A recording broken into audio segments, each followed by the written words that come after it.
యువత మత్తు వదిలి మంచి మార్గాన్ని ఎంచుకోవాలని స్వామి వివేకానంద సూచనలు పాటించాలని అన్నారు మంత్రి వాకిటి శ్రీహరి.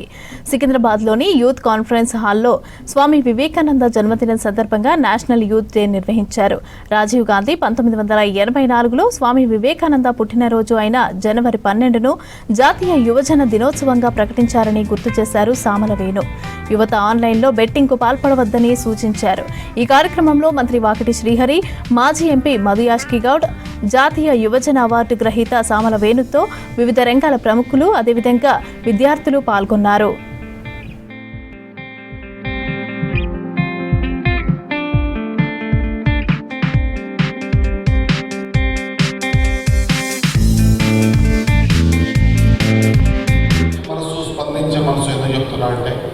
ఈరోజు మనం ఒక ప్రయాణం చేస్తూ ఉంటాం.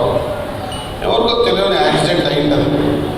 వందలాది వేలాది వెహికల్స్ పోతూ ఉంటాయి, కానీ ఒక్కరు కూడా ఆపి సహకారం చేద్దామనే ఆలోచన ఉండదు. అది కాదు వివేకానంద గారి స్ఫూర్తి. ఎంత పని ఉన్నా ఏమున్నా కూడా ఆ సందర్భంలో నీవు చేస్తున్న సేవ, ఆ సందర్భంలో నువ్వు చేయాల్సినటువంటి డ్యూటీ కంపల్సరీ చేస్తే ఆ డ్యూటీని దేవుడు కూడా మెచ్చుకుంటాడన్న విషయాన్ని మనం స్ఫూర్తితో వివేకానంద సంఘంలో నేర్పించారు. మీరు ఒకసారి ఆలోచన చేయాలి.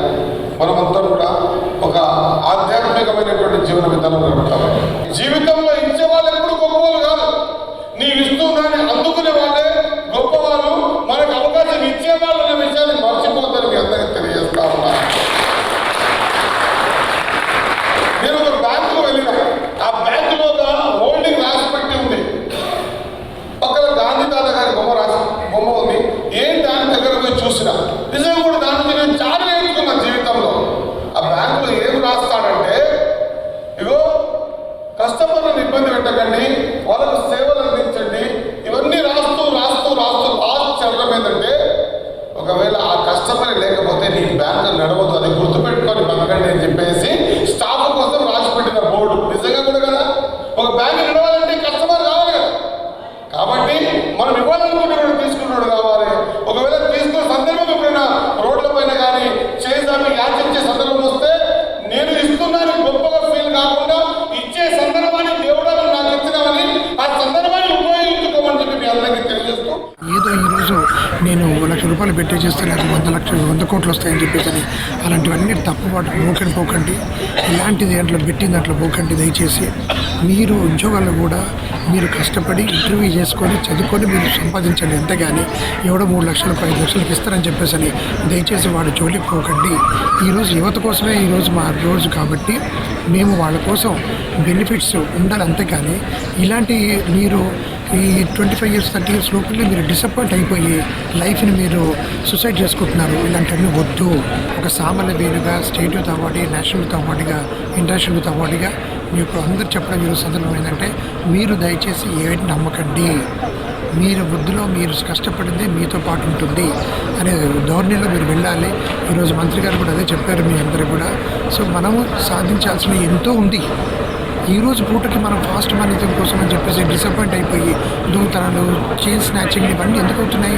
మీరు ఏదో పార్టీల కోసమని, డ్రగ్స్ కోసమని, వాటి కోసమని, ఖర్చు కోసం చెప్పి మీరు అలా చేస్తున్నారు. కానీ దయచేసి తల్లిదండ్రులు వాటిని ఒక గైడ్గా పెట్టుకోండి, ఒక గోల్ పెట్టుకొని మీరు లక్ష్యాన్ని సాధించేటట్టుగా మీరు చేసుకోండి. అదే ఈరోజు నేషనల్ యూత్ అవార్డు ఒక ముఖ్య ఉద్దేశం మీ అందరికీ. బీజేపీ పార్టీ ప్రభుత్వం ఏర్పడ్డాక నెహ్రూ యువ కేంద్ర సంఘటన పేరు మార్చి మేరా యువ భారత్, మై భారత్ అంటూ పేరు మార్చడంతో యువతకి ఇవ్వాల్సిన ప్రోత్సాహం ఇవ్వకుండా, వాళ్ళ స్కిల్ డెవలప్మెంట్కి తగిన నిధులు ఇవ్వకుండా అనగదొక్కుతూ ఇవాళ జాతీయ యువజన దినోత్సవాన్ని ఒక అభాస్యం పాలు చేసింది నరేంద్ర మోడీ గారి యొక్క ప్రభుత్వం. ఇవాళ రాష్ట్రంలో రేవంత్ రెడ్డి గారు ఒక యువకుడు ముఖ్యమంత్రి అయ్యాక నేషనల్ స్కిల్ డెవలప్మెంట్ యూనివర్సిటీని ఏర్పాటు చేయడం, యువతకి స్పోర్ట్స్ తోటి ఇంకా ప్రోత్సహించడానికి నిధులు కేటాయించడం జరుగుతుంది. తెలంగాణ ఏర్పడ్డాక 10 సంవత్సరాల కాలంలో యువతకి ఎలాంటి ప్రోత్సాహం ఇవ్వలేదు. యువజన శాఖ మంత్రిత్వం ఒక నీరుగార్చి చేసి ఎటు పనికి రాకుండా చేయడం జరిగింది. ఒక్క నయా పైసా కూడా ఇవ్వకుండా దీన్ని నీరుగార్చడం జరిగింది. ఇవాళ రేవంత్ రెడ్డి గారు ముఖ్యమంత్రి అయ్యాక, వాకిటి శ్రీ గారు ఎస్పెషల్లీ యువజన శాఖ మంత్రి ఏర్పడ్డాక ఇవాళ ప్రతి జిల్లా అసెంబ్లీ కేంద్రాలలో మినీ స్టేడియం ఏర్పాటు చేయడం, యువతకు ప్రోత్సహించడం, స్కిల్ నేర్పించడం, స్కూల్ ఉన్నప్పుడే విద్యతో పాటు నైపుణ్యం నేర్పించే ప్రయత్నం జరుగుతుంది. ముఖ్యంగా స్పోర్ట్స్కి చాలా ప్రోత్సాహం